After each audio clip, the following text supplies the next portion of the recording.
Next question. Did the disciples exist? The 12 disciples of Jesus, exist. In your thoughts, how did the legends of their travels and their deaths get recorded? Yeah, no, I don't think. Well, we don't really know. Let's put it that way. So the only ones that we know for sure or have really good evidence for is because Paul says he met Cephas, which means this is Peter, James, and John. He doesn't call them disciples. The word disciple does not appear anywhere in Paul. He just knows them as apostles, and apostles is someone who's received a revelation of Jesus, who appointed them a messenger for the gospel. So at least we know those three names, and they do line up with the top three who are called disciples in the Gospels. The first time they're called disciples is in the Gospels, and the top three are the same three. It's Cephas, James, and John. So there does seem to be a lineup there, and those are probably historical people, or intended to be. I doubt the Gospels record any historically accurate information about them. They're making that up, I think. But they're at least using known people. Now, when you get beyond that, the Gospels don't even agree on what the other 9 people were. And we have no records of them. We can't identify any of the letters that we have as actually coming from them.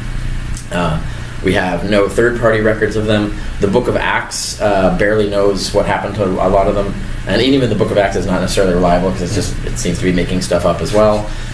And when you get to the first legends of them, we're in the 2nd century, and we have like really ridiculous stories being told. John walks around, goes to an inn, commands bed bugs to obey his will, and these kinds of ridiculous stories. So.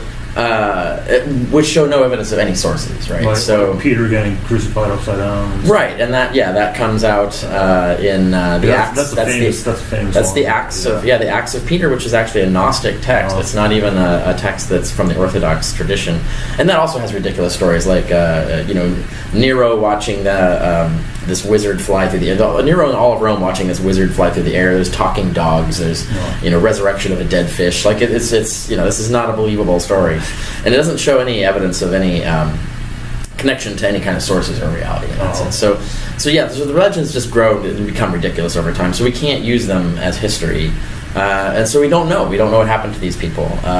All of their actual writings were destroyed. They're lost. We don't get to see them. We don't get to know what they said or did. And the other apostles that Paul mentions as being active in kind of the top dogs at the time, like Apollos and Junius and things, don't even appear in the Gospels. So there's no real there's confusion as to who these people were and what they were doing. So no, we don't know a whole lot about them. Okay, that brings me to my next question.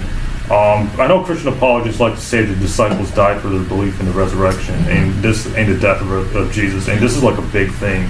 However, you have debunked that claim, you and Bart Ehrman, but can you briefly comment on the death of them? Do we have reliable sources that talk about them believing the resurrection and then dying for that? No. Basically, the only death that we have a reference to someone dying for witnessing for Christ, but it doesn't get any more specific as to what they were witnessing to, what they were saying. They died for the gospel, but what was the gospel they were preaching at the time? It is Paul, and that's in 1 Clement. 1 Clement referred, but Paul didn't know Jesus personally, right? And Paul saw Jesus in a vision, as Paul himself says, right? So Paul died for a vision. So nothing in the New Testament says that they died for their belief? No. The only death that's in the New Testament of one of the disciples, or one of the inner core of the so-called 12, is one of the Jameses, and it just says that he was killed. It doesn't say like that he could have recanted and gotten away, or what gospel he was killed for, or what he was killed for, or anything. He just says he was killed, right? And even that, might not necessarily be a true story. And that's it, really. So after that, it's just legends. We know Peter died. We know, for example, 1 Clement refers to Peter dying, but he doesn't say why or where or for what purpose. Or what gospel he died for, or if he died for any gospel, he might have died of old age or whatever. So we just don't have decent data on what they died for, when they died, and that's it. So it's you really can't build much of a case out of that, right? Okay.